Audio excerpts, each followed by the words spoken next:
Unboxing farmacie. Salutare! Azi am primit o comandă personală și hai să vă arăt ce am primit. După cum vedeți, am și ajutor.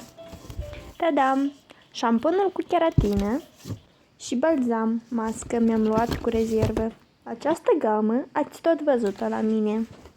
Apoi un de corp cu protecție 15 SPF, ne bronzăm fără să ne ardem. Și crema de față 50 SPF, măști de față cu avocado, castraveți, rodie și altele. Și cataloge, multe cataloge. Să vă arăt și broșura de oportunitate, aveți 50% reducere la toate produsele. Acestea sunt cadourile ce le luați în luna viitoare. Doar cei ce se alătură echipei se bucură de prețuri și de ofertele speciale.